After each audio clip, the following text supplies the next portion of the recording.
coming to get you, Barbara. Here's some money. Go see a Star War. But I'm trying, Ringo. I'm trying real hard to be the shepherd. Welcome back to Long Walk Talks. My name is David Hensley, and I'm the owner and creative director of Long Walk Productions, and I am joined today by my two co-hosts, Stan Wilson-Lee. Hello. Weird.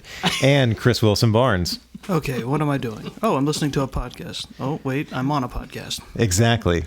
I thought we sorted that out. Please stop saying things like that. So, this month we are kicking off our Christopher Nolan filmography discussion, and we are going to start with the, depending on where you look, either 2000 or 2001 film Memento. Memento is a film most well known for being told almost completely in reverse, which is a reflection of its main character's I'm not sure how to describe it. His affliction, let's say. Condition. His condition. There we go. His severe medical condition. Yep. Our main character's name is Leonard Shelby, played by Guy Pearce. And anterograde amnesia. Yep, anterograde amnesia. That's not his name. His name is Guy Pearce. The inability to form memories. Memories. The inability to form new short-term memories. Leonard's wife was in the victim of a home invasion, and while trying to save her, he suffered a head injury, and has been spending the intervening time since the injury trying to track the person who broke into his home and killed his wife, or so he thinks. This is, I always joke that either this or Pulp Fiction is my favorite film. It just depends on which one I watched last. So we watched Pulp Fiction last year. Now we're watching Memento, so this is back to my number one slot. So we're going to start off the discussion, and I should say, as I always do, this movie is 20 or 21 years old, so we're going to be talking about spoilers. Oh, yeah, it'll be the release of it, at least on home video and everything, it'll be 20 years this year. And if you listen to these podcasts, having not seen the movie, thinking to yourself, I can piece together what it's about through their discussion, you are not going to be able to do that with this film. If you have not seen it, I highly recommend stopping here, going and finding it. I think you rented it on Prime. I got Prime, $3.99. Yeah, you can rent it for $3.99 on Amazon Prime. Highly recommended. It's still pretty cheap to find it on Blu-ray or DVD. Yeah, you can do that too. Even the collector's one that you have that came out in 2002. Was it 2001 or 2002? 2. That version is still pretty inexpensive to find on eBay. Yeah, so I have this extremely frustrating version. I love it. They got super clever. They got too clever for their own good with the DVD like collector's edition release, because it's designed to look like a patient's file folder. When you pop in the disc to watch the movie, it's a 2-disc set. In order to watch it, you literally have to go. It's like a word association type menu, and you have to find the word "watch" and click on it. And the other words that you can click on do other things, like they turn on the commentary, they take you to the other options that you have. The second disc, however, which I accidentally popped in first and got very frustrated by, in order to access the special features, you have to go through a series of fake psychological exams. Yeah, fake psychological tests. Or psychiatric, I think, yeah. I got very frustrated before I realized I had put in the wrong disc. And there's a bunch of hidden ones. Like after I watched it and I looked up about it because you were telling me about how. Yeah, one of the special features is you can watch the movie in chronological order. Yeah, it's something you have to do by doing a certain series of things. You have to hit a specific picture. And then it takes you to like a 4-picture thing. You have to pick the pictures in the right order, and then you can do it. And I bailed out. I almost started doing it, and I bailed out on it. I told Dave, because what it does is it starts you at the end and then runs the credits backwards, and then starts running the scenes in order. Chronologically as they were. And I was like, and you cannot I'm sure you can pause. I just didn't try, but you cannot fast forward or rewind in any manner. You're committed. Yeah. So the film is told in two kind of timelines. There are black and white sequences which are in chronological order, and each scene follows the one before it.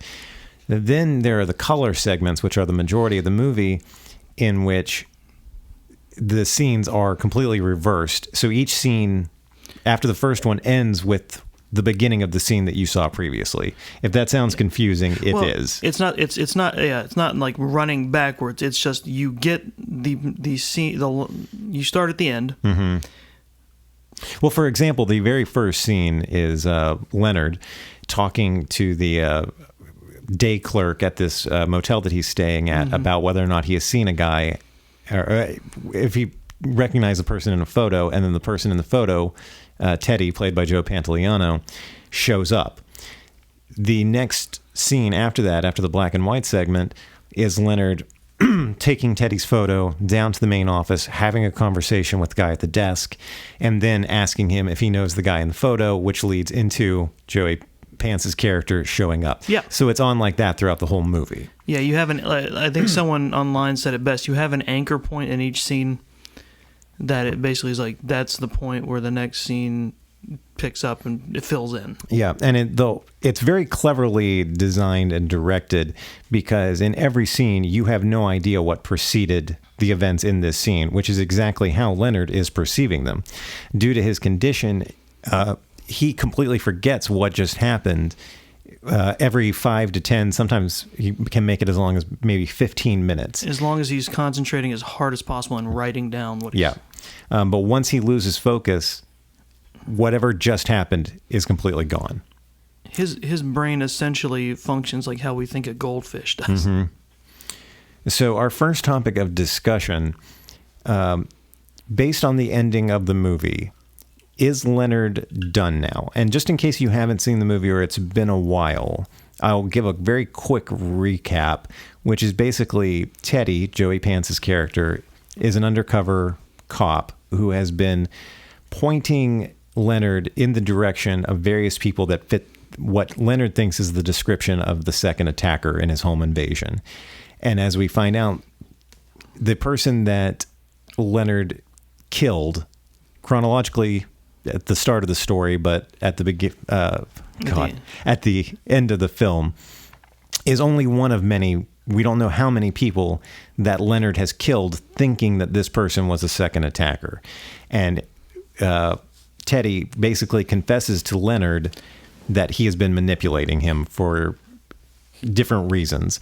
So this sets in motion Leonard's plan to make Teddy, who also fits the description of what he's looking for, out to be his next victim, thus potentially ending the cycle. Without Teddy there to point him in this direction, Leonard can achieve some sort of freedom. So my question is, and we'll start with Stan, is Leonard done now that he has killed Teddy?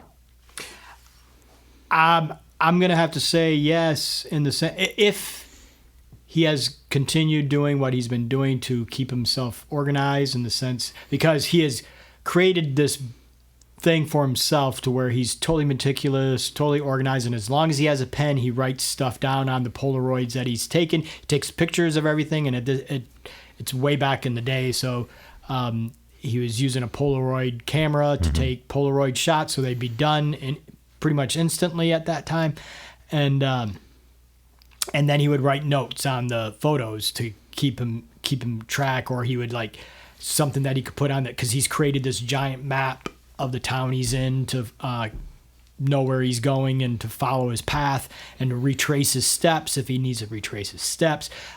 So if he continues that, if he's continuing that and he writes on the, right now he has Teddy, do not believe his lies. Right. So if he continues on that path and it says, I got him, because he's also doing tattoos on his own body, and he has a space on his left breast underneath his nipple that's open to put in, and it's like that was oddly specific, but also it's like on his pec. It's above his nipple. Is it that? I thought. Yeah, I thought the he points long to one the Polaroid.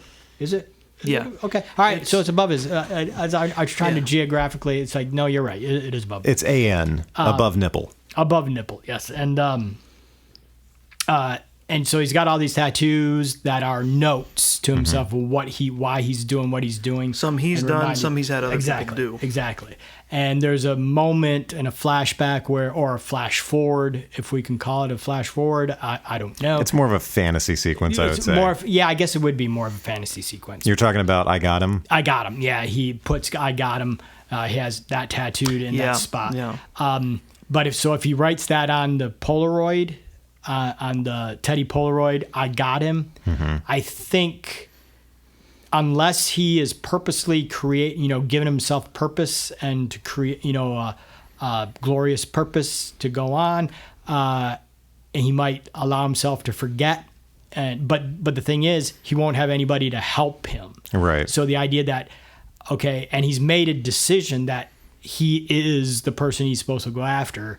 And those notes are telling him that, yes, Teddy is the one. So it's like, as long as he is consistent and does his note taking and puts that on the Polaroid, I got him, so he could later do the tattoo, I think he will be satisfied at that point. But, we don't know. Maybe he is not just with the affliction that he has, his condition, but maybe he is totally way past that and needs to keep going on to keep himself grounded, for a reason. But as far as I think, yes, in the sense to be consistent with the movie's premise, he's done.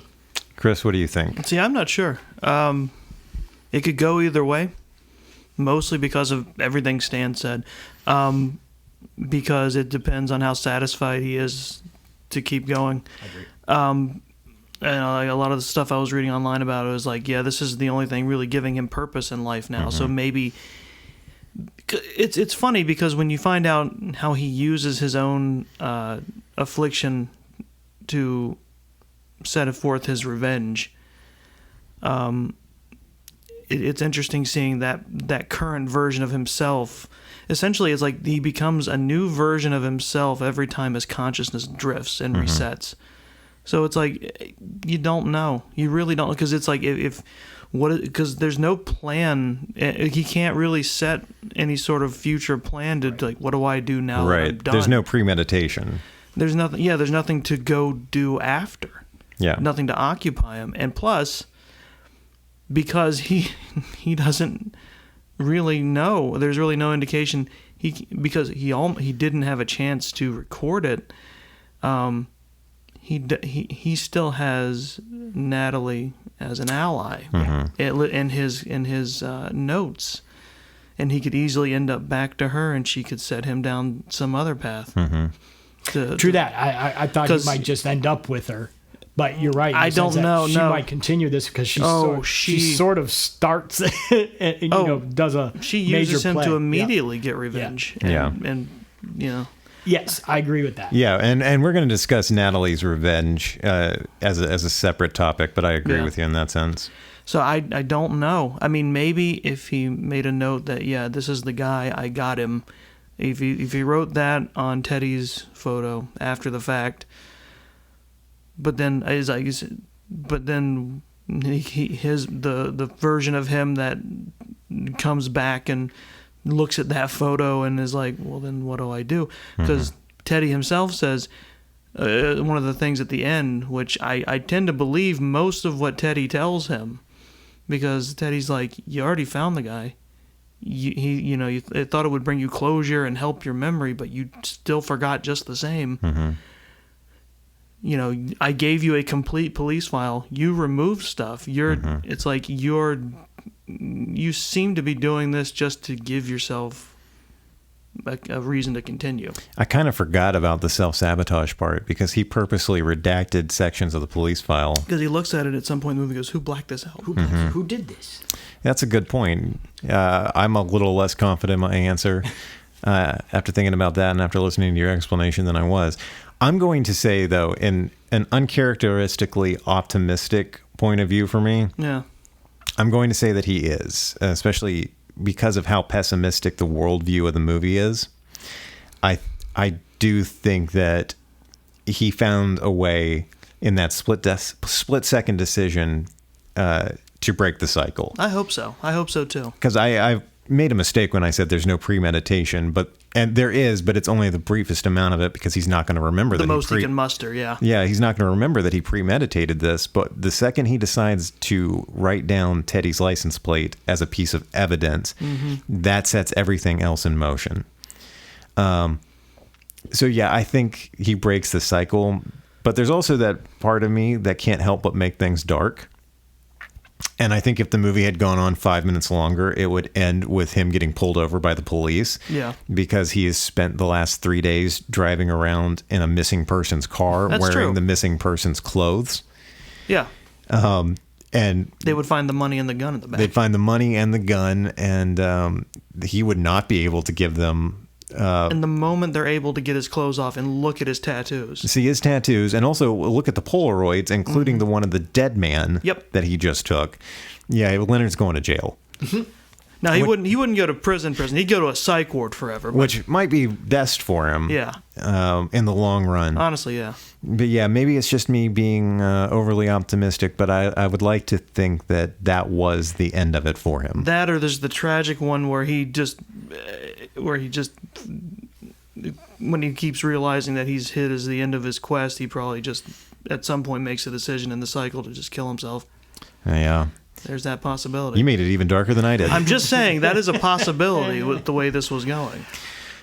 So I think I know the answer to this one before I ask it, but I had to include it anyway because it's something that everyone after they watch this movie thinks about. Would this movie work if told in chronological order? If it had not been presented the way that it is, do you think the story still would have worked, Stan? I mean, I guess the story would have worked, but it wouldn't be as interesting or as gripping of a narrative because it's weird in the way it's paced. You have all these things happening. You have all the climaxes happening at the beginning of the movie, which is actually the end of the cycle, blah, blah, blah. Mm-hmm. And then it slowly moves into the exposition part of the film, which is usually the beginning, the first 10 minutes, first 15 minutes or whatever, getting all the stuff, explanations out and purposes and reasons. And so the pace, you're like, bam, bam, bam, bam, bam, that first hour. First hour and a half, and then the last 15 minutes, you and the pace actually slows down to get all the elongated scenes as opposed to quick, boom, boom, boom. Because every scene previous to the beginning or the end of the film is like almost climax scenes all the way through. I hope our listeners are putting together what we're saying. But so we get to the point where they have to slow the movie down to get all the stuff out. Right. All the talky stuff out. You get the explanations from Joe Pance's character. Yeah, you start seeing all the stuff that actually happened during the attack. So he starts getting the real memories back or whatever. He starts looking at the photos that he's taken differently and everything, stuff that had happened previous to this beginning of this movie. So it's like, and I think having it done in this reverse order, which is kind of his viewpoint anyway, Leonard's viewpoint, it just, you're inside his head already.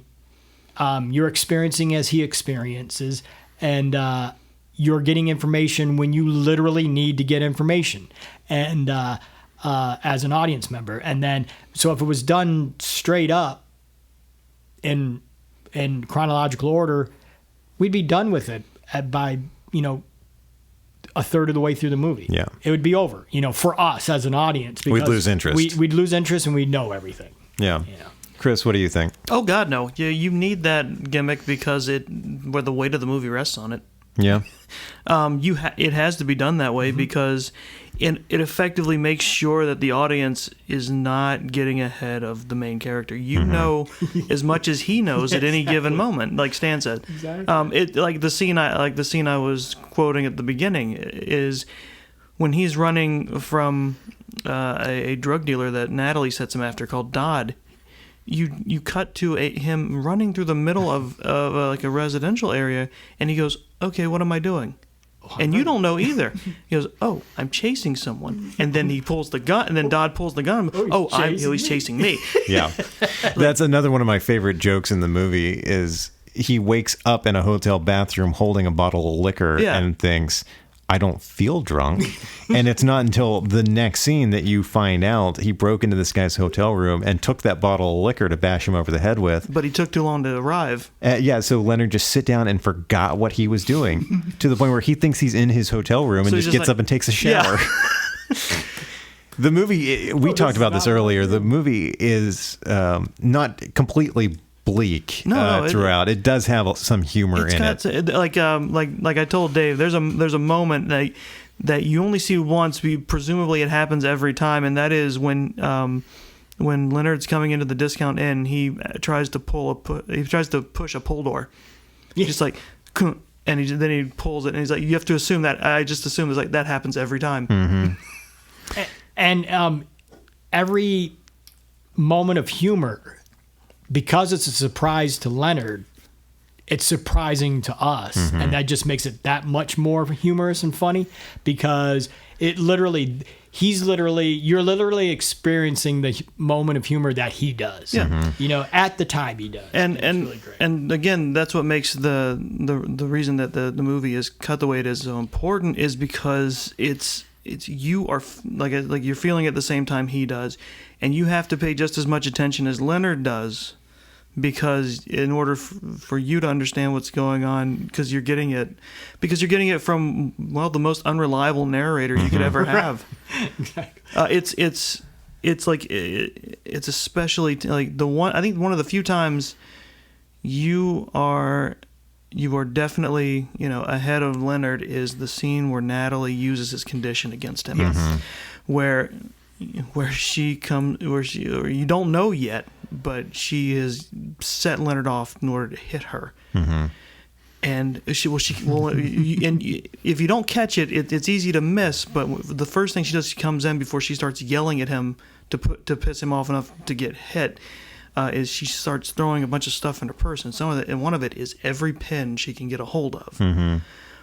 So she pisses him off, and he finally rears back and hits her because she's done nothing but insult his wife because she knows he's going to reset.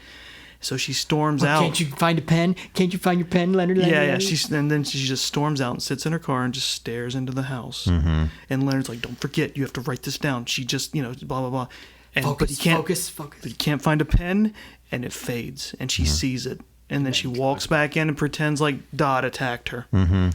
That scene is also great with its subtle amounts of foreshadowing in that at the end of the conversation where she is, lying to him that Dodd attacked her, all for the purpose of getting him riled up. Yeah. At the very end of that scene, he just looks down at his hand and massages his knuckles. Yeah. And has no idea why his hand hurts. And he comments on that previously, or I forget. I think it might have been before that part in the movie. He comments about you wake up feeling sad or guilty and you don't know why. Mm-hmm. So he has the memory of the fact, internally, he has the memory of the fact that he hit her, but he doesn't know why. He doesn't know why his hand hurts. And the moment Chris is talking about, I think, is also I believe, for me at least, I think it's the first moment where Nolan starts letting us into the joke as well, into the, because he starts doing camera work to show her that she's still there. Mm-hmm. So there's quick clues that Nolan starts to give. And it's that scene in the previous scene where he pieced together when it says when she has to go to work, she just leaves for a minute and then comes back in. Right. So. Could you take the film and just re-edit it with those scenes in order and make it work? No. But I think it might have been possible, and I'm sure that some studio executive looked at this and said, why don't you just restructure and rewrite it a bit to put it in order? That's going to be too confusing for audiences. I'm sure that could be done with enough restructuring and rewriting. It would not be the same film. So no, I don't think that it could work. And I'm pretty sure Pulp Nolan. Fiction in order. Yeah, and I'm pretty sure Nolan probably was presented with that point. And it's like that's the point. You're supposed to be as confused as Leonard. Yeah. And Pulp Fiction already did it. Well, I mean, Pulp Fiction did it in a much different way. Seinfeld did it. Well, Seinfeld did it. Seinfeld had their reverse episode, which was basically you started at the end of the episode and it just went back a scene previous. Yeah. It's like, Well, so we've had some heavy topics. We're going to move into some light ones now before we end on more heavy topics. So my next question is, wow, how helpful would having a modern day cell phone have been for Leonard? So much. Just having a camera phone. Yeah. If he had, I mean, I'm not going to say Leonard's life would be easy, but it would be easier if he had an iPhone. Camera phone, voice memo, video. Notes. Yeah. The notes, the discussion topics for this episode are written in my notes on my phone. Yeah. I mean, they would eliminate the need for tattoos. Especially because he would be able to lock his phone in a way that no one else could open it. He could do he could set it to a pin only he knows. Mm-hmm. Now that could be difficult if he forgets his pin. Yeah, he would have to keep it somewhere where other people couldn't see it. But he could have, or he could do fingerprint. Yeah, or Face ID. Yeah. But there are ways around. I was thinking about that. It's like the reason I avoided those is like. Yeah, but someone like Natalie could easily figure out how to get him when he's asleep and put it up against his phone and do it that way. Yeah. And he would have had to known all that stuff before he had the incident. Yeah, that's a good point. Because he still had memories. Yeah, his memories before the accident are fully intact. Yes. Yeah. So he would have had to learn how to do all the voice recognition, the face stuff. He had been doing that before, which as a character he may have. So the movie would have to have started at least in 2010, right. before the incident. Right. Yeah. What a very different movie that would have been if Leonard had an iPhone. Imagine if he also had social media to help him remember stuff. Like people were following this weird Twitter account by a guy with no short-term memory. I don't know what I did. He gets a DM from a family member that's like, Leonard, you've posted the same status 5 times today. You've shared the same meme 6 times. And my next question for you guys is, did either of you want to go out and get a bunch of tattoos like I did after watching this movie? No, I'm good. I have one. I also have a tattoo, but every time I watch this movie, I'm like, I want to go and get a bunch of tattoos. Well, it just makes it look so easy. Like there's. It does. Leonard shows no pain, and he's getting tattoos on very sensitive parts of his body. Mm-hmm.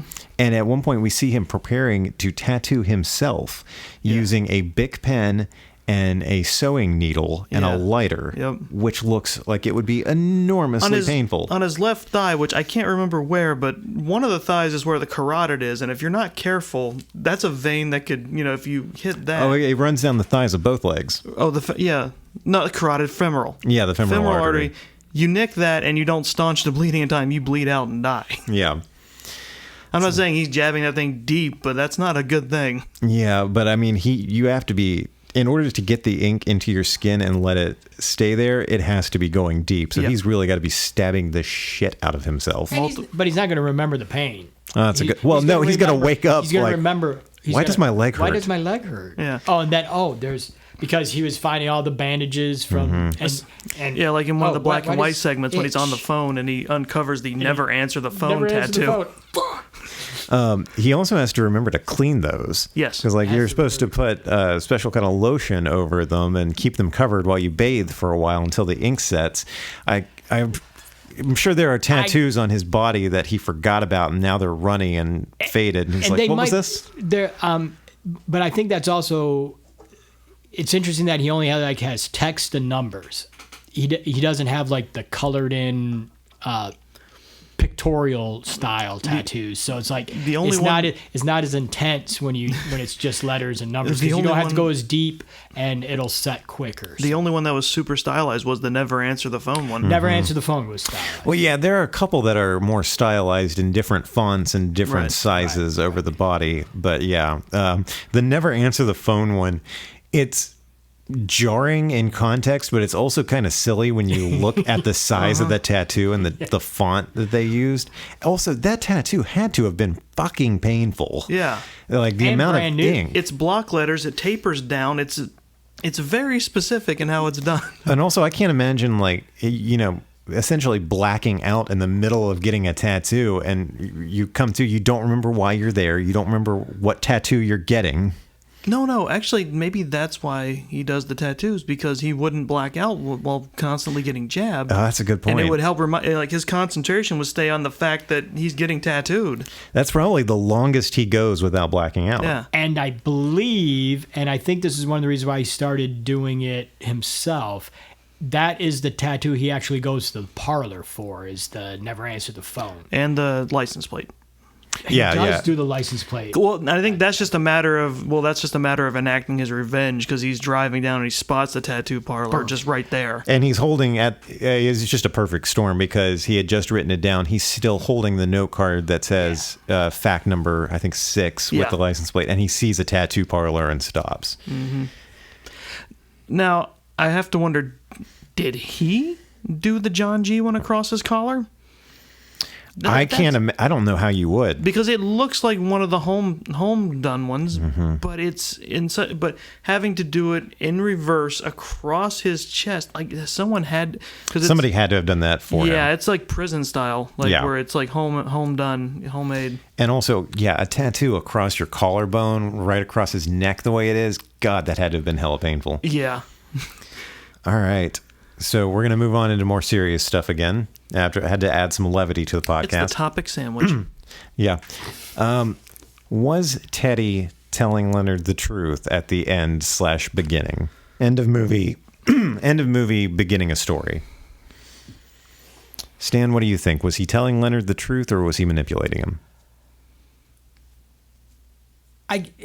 Yeah, he was telling him the truth. You think so? I think because I think he stopped being a corrupt bad cop a long time ago, and now his job basically is just escorting Leonard around. Because it sets it up, since it's going in reverse order, that he's this kind of wacky, and that he is a killer, and he's just keeping Leonard in check before he's found out. But he's legitimately surprised at a lot of stuff that Leonard keeps doing. And I think, and you had, because he says we've been doing this for a year, right? Yeah, I think he alludes to it's been over a year since you actually killed the guy, the second person, and now we're just adding JGs, John G's to the list, and I'm a John G, because he even tells at the beginning you get I'm a John G. Teddy is what I call myself. My mom calls me John G, or reverse. My mom called me Teddy. Yeah, and so yeah, and it starts out. Leonard writes, "Don't believe his lies," when he figures, so no, this can't be true. It's like, no, I need to keep doing this. So don't believe his lies. And he hadn't written that before, in this year-long thing. So maybe he was the second person in the room, and he just like, we've already found this, and I already know about your condition, so I can use this against you. But for the purpose of, especially if we're going to go with the optimistic ending, and that he's done what he needed to do and he can retire from this quest now, and that just makes it even more intense that he did actually do the wrong guy. Mm-hmm. Where if Teddy was the right guy to kill in the first place, then okay, now we can totally, okay, he deserved to die. But if he actually is the wrong guy, which he was afraid of doing the whole movie, killing the wrong guy, and it turns out Teddy might be the wrong guy, that we know that he's the wrong guy if we believe his story at the end of the movie. Yeah. So.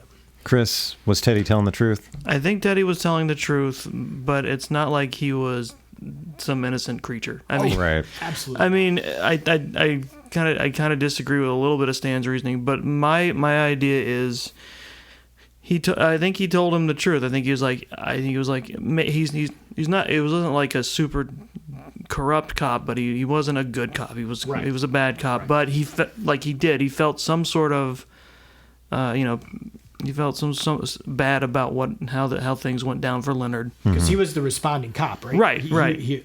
For when the he's the reason that he got the file, because he's the one who's able to tell him, why is there stuff missing from that file? I gave you a complete one, and I believe that, and I believe that he helped him find the other guy, and I think he's right. I think he's right. I think it was just like two guys who tried to break in the house. They didn't realize his wife didn't live alone. Yeah. And I think, I think they found the guy and they got him. And I think he's right. It's like he was hoping he'd remember that. It would help him get some closure, and it didn't.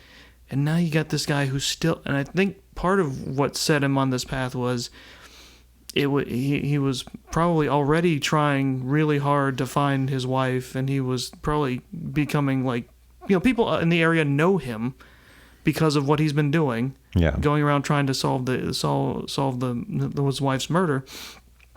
So he's like, if I do this for him and it clicks for him, then he can have closure, and it'll finally just like get him out of here. It'll and he'll get some, it's like, and Teddy gets some basically reflected peace off of that. Did a good thing. I feel okay.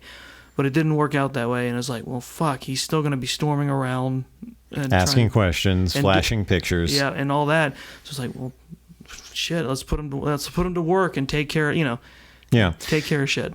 Yeah, I mean, the end of the movie, beginning of the story is a win-win-win for Teddy. Yeah. Because he, quote unquote, helped Leonard get the guy he's after. Yeah. He took out, indirectly, a major drug dealer. Yeah, who Teddy tricked into coming as part of a deal. And he made $200,000 off the deal. Yeah. Because John G., in this case, Jimmy Grant, he is a big-time local drug dealer. And so everything comes up roses for Teddy at that moment. Now, obviously, it doesn't work out for him. But Teddy, once you start peeling away the layers, it's very conflicting. Because on the one hand, is he actually helping Leonard? Yeah, to a degree, he's helping him get his revenge, and he was, and I think he was, using him and pointing in other directions to again help him have purpose. Yeah, because he realized he was going to keep doing this and keep him kind of contained. And I think at some point he was starting to realize, oh God, I can't control him anymore. And I think he does have Leonard's best interests at heart, because he does try to tell him repeatedly that you need to get out of town, you need to ditch that car, you need to get rid of these clothes. He shows up at the tattoo parlor with a change of clothes, being like, we need to get you out of here. Yeah. But at the same time, Teddy is responsible for the drug dealer or not. He's responsible for Jimmy's death. Yes. He set that entire plan into motion. And Jimmy admits him. I mean, when Leonard asks him about the cop, what does Teddy tell him? He tells him he's a bad cop who set you up. Yeah. He basically tells on himself. Yeah. So, like, Teddy's a frustrating character and presents a frustrating situation here, because knowing what we know about Teddy, knowing that he is manipulative, knowing that he is also looking out for himself. I mean, he saw a way to make $200,000 off the situation in this bogus deal with Jimmy. At the end, you learn that's why he was trying to get the car the whole time. Yeah, that's something that I've seen this movie countless times, and it took reading TV tropes to catch it. Throughout the movie, every time they're together, Teddy is trying to get Leonard to give him his keys to let him drive his car, which is actually Jimmy's car. And then at the very end, Leonard pops the trunk, and you see that there is a box with $200,000 in it and a gun. So Teddy has spent the entire movie trying to get to that money unsuccessfully. But knowing what we know about Teddy, it's hard to take at face value everything that he says. Oh yeah, no, he's you can kind of tell because of how buddy and chum he is with Leonard. It's like he's trying to get something over on him too. But I think ultimately he's not. You can tell. I mean, yeah, he's using him, and just like Natalie's using him. But man, Natalie's way more mercenary about it. Yep. Well, thank you. That leads perfectly into our last discussion topic. Natalie, as played by Carrie-Anne Moss. Mm-hmm. Natalie in the film was the girlfriend of Jimmy, the drug dealer that Leonard kills at the beginning/end of the story. And a pretty fucking heartless character, as we find out in these reverse scenes, you know, from our perspective as the audience and also from Leonard's perspective, when he encounters her at the diner near the beginning of the movie, she's giving him information that he needs to find John G. And then we find out that he spent the night at her place and slept in the same bed as her. And then found out that somebody beat her up and that he needs to go after this person. Then he finds out that we find out that she manipulated him into hitting her. So with all of this in the mind, whole spitting contest, the spitting in the beer, and you find out that it's because he found the coaster that was in the coat pocket that was saying "Come by after," which was meant for Jimmy. That when he pulls up and she goes, "Hey Jimmy," and she looks at him and he's like, and she's, "Oh, sorry, my mistake." She immediately knows what's happened and is setting into motion whatever she can do. Oh yeah, the wheels start turning immediately. So the question is, and I realized the answer to this myself after I wrote this out and sent it to you guys, but is Natalie a manipulative bitch, or is she just better at getting revenge than Leonard? And I think the answer is both. Yeah. I think we can all agree the answer to that is both. Yeah. Once she realized the extent of his condition, she was like, I'm using this. And as somebody, I'd like to say this is original thought, but it's not.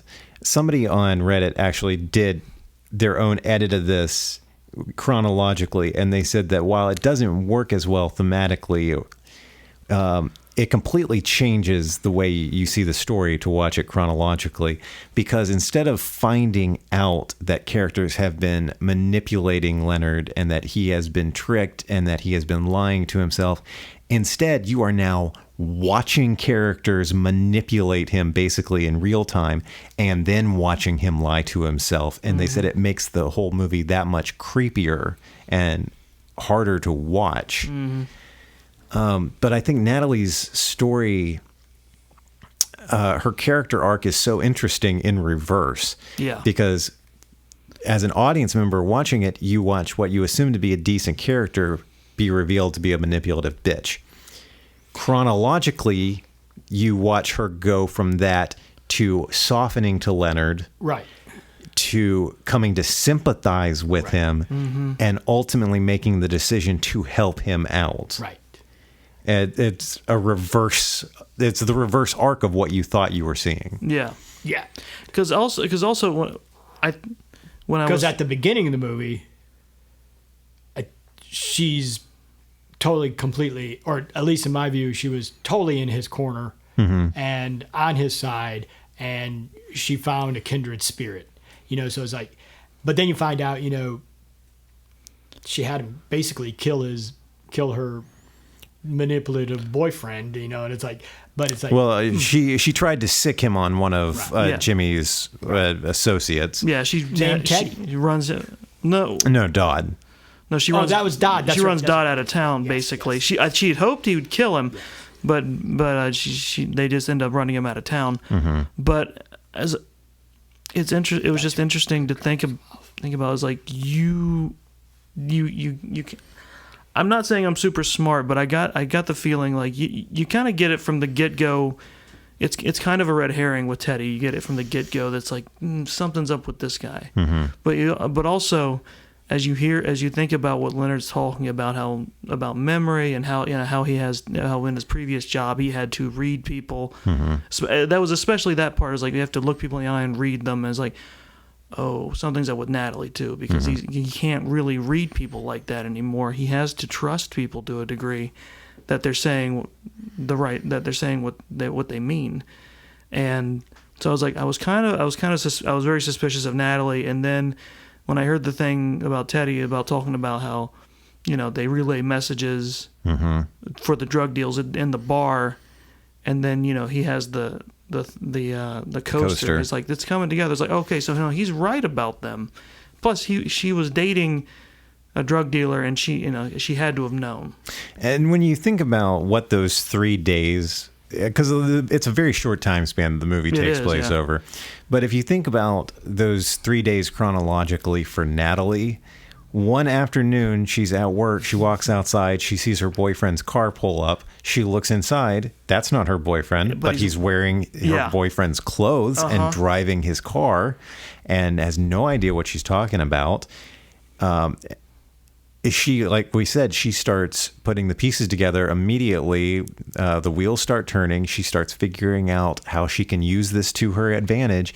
But once she realizes that this is legit and that this is a life ruiner for him. And she sees firsthand from listening to him talk just how severe the condition is and what his living conditions are like. That's the part that I think I'd be interested in watching chronologically more so than anything else in the movie, is how that relationship progresses chronologically. If we had money for every time that I've said the word chronologically on this episode alone, I think we could fund this podcast for the next 30 years. I think it's interesting because basically, especially going in the correct order of time. Oh, thank you. It's funny because you can basically learn, Teddy essentially tried to have his redemption with helping Leonard find his killer, but it didn't take. And now, what the fuck do you do? Mm-hmm. And then you kind of in the span of those 3 days, Natalie has one essentially, where it's like she wants her revenge. She basically gets it, and then she's also, as she figures out just what it's like for Leonard, she feels more sympathetic with him. And over those 3 days, I think that Natalie realizes that it's not Leonard she needs to get revenge on. Right. It's Teddy that she needs to get revenge on. Because she gets, because basically Leonard gives her access to all his, notes and everything. So she figures that out pretty quick, I'm betting. Yeah, and especially once he gives her the license plate number and she pulls that file and sees, she puts 2 and 2 together. By making the decision, we can debate the character and his intentions all day long of Teddy. As soon as Teddy set into motion the plan to have Leonard kill Jimmy, he wrote his own ticket. Yeah. Like, that was the beginning of the end for him. And I think going back to does Leonard stop after this, Natalie might help him stop, as in when he goes back to her, she may finally relay, like, okay, you got him. Yeah. And she may actually be able to close, if she decides to, close out the cycle. Yeah. And maybe convince him to stick around with her in some capacity. And deal drugs. Or sick. Or that's the last thing that Leonard needs. Or to go darker, like she keeps sicking him on people in some fashion. Yeah. Oh well, yeah. He just goes from one person who's manipulating him to another. Because I'm not saying she's fully redeemed herself. Because you don't know for sure whether or not. That scene, like, I just spent the last, I think, 5 minutes praising the character of Natalie, but especially praising Carrie-Ann Moss's performance. Mm-hmm. But my God, that scene where she goads him into hitting her is so tough to watch. She is so fucking... Carrie-Ann Moss is so good in that scene. I can say whatever the fuck I want. You won't remember. Mm-hmm. Oh, God, yeah. Yeah, it's hard to watch. Yeah, that was my list of topics that I came up with. Do you guys have any final thoughts about Memento that you'd like to share? I'll say what I told you after I watched it last night, which was it's not something... people who've actually listened to this podcast would probably have a good idea of my tastes at this point. But it's like it's not something I would find myself gravitating towards or just seeking out, essentially. Mm-hmm. And I told Dave, I was like, I'm sorry if this sounds backhanded, but it's not. It's like, but, I watched it and I'm glad I did. It's a good movie. It's a really good movie. Yeah. Stan, do you have any thoughts? I was afraid that I might have a David Hensley response to a movie I haven't seen in forever, and that I go back, I'm like, all excited, this is good. And then it turns out to be nothing like I remembered, like Silent Bob stuff. This has been refreshing for me for something to be as good as I remember it being. Yes, and it was. I liked it better this viewing than I remember liking it when I first saw it, because I had seen, the Batman Begins and Dark Knight. Those were my introductions to Nolan. Mm-hmm. So it's like to go back and watch. When I first saw Memento, it was after seeing, I guess it would have been Dark Knight. Might have been Batman Begins, but I think Dark Knight. And then I went back and, I need to catch up on Nolan. And I think I may have seen Insomnia, which we're not going to talk about, but the idea that I'd seen Insomnia previous to seeing Memento the first time. And I wasn't as, oh man, this has already been done with Pulp. I was more like that, this has been done before. And so it's like I really enjoyed it this time because I had that distance and it didn't come back. So I actually liked it better, and got involved in the retelling, the backwards telling, and being surprised when he's surprised and laughing when he laughs, or finds humor in something. And so it's like when he has to hang up on the guy the first time when he sees the tattoo, said never answer the phone, just the timing. That seems interesting because he's talking, he reads the tattoo and he goes, "Who is this?" And you hear the guy hang up. It's just so yeah, and it's just like this is early Nolan. We get to see his progression, So now as we watch, now when we get to I'm scared that I might not like the Batman films. Actually, I did watch Batman Begins earlier, so and I loved it, of course. But the idea that we get a lot of what we get later with Nolan, but it's not a similar story. Mm-hmm. It's like, okay, that's like we get a lot of Kevin Smith in all of his movies. So it's like you see, okay, this is a Kevin Smith movie. This is a Kevin Smith movie. And it took Tarantino a couple movies before, Jackie Brown finally was not a typical Tarantino movie. Mm-hmm. Where now we get to see Nolan doesn't repeat himself much. He repeats themes. Which is common among all directors. Right. Because we're going to see things reoccur throughout all the movies that we're discussing from him. But there's a lot of stuff where it's like, this isn't necessarily typical Nolan. Mm-hmm. Even in his time travel stuff, it's not everyone is Nolan time travel. Mm-hmm. Like Spike Lee, it took him a while before. He's very comfortable shifting genres. Exactly. Yeah. And it took Spike Lee a few... 6 films before, that wasn't necessary. When we get to Clockers, Spike Lee's name is just on it. That wasn't necessarily a typical Spike Lee movie. Yeah. So that idea that we get to see the beginning, we have gotten to see the beginning of Nolan again. So it's like, I enjoyed it much more this second view. And I was like, wow. Oh, wow, that was funny. Oh, shit, that wasn't too funny. Oh, man. So it's like I was surprised. So you were like a little kid. I was. And it was just surprising how joyful, even in the dark stuff, that I had experiencing as Leonard was experiencing. So that was really fun. I'm going to start slipping you an Ambien right at the start of every episode. I did, actually, talking about that, it was a really funny kind of joke where Leonard hated the fact that his wife called him Lenny, right? Mm-hmm. And it's a direct reference to Of Mice and Men. Yes. Yeah. Anyway, I thought it was all right. Good. And like I said, this is one of my all-time favorite movies. Yeah. It might be my number one film. This film is a perfect storm of everything I love. It is a very heavily noir inspired, twist on the modern day detective story. Mm-hmm. The whole cast is brilliant. Guy Pearce is at his best. Carrie-Anne Moss and Joe Pantoliano are brilliant. Even characters with smaller roles like Mark Boone Jr. as the desk clerk at the hotel is fantastic. Who played Sammy Jenkins' wife? God, I need to look that up. And then there's I meant to look that young up. Georgia Fox as Yep. Guy Pearce, And as Lenny's wife. Any fans of CSI? CSI. And she looks so good. Oh, that was also Stephen Tobolowsky. Yes. We haven't talked about his character, but He's an amazing actor. he's fantastic. Harriet Sampson Harris played Sammy's because non-existent, we find out, wife. Because she's another great, like Stephen Tobolowsky, another great character actor who you'll when you see her face, she's one of those actors who I know that person. Chris. Yeah. Thomas Lennon is the doctor from Reno 911. Yeah, in what scene?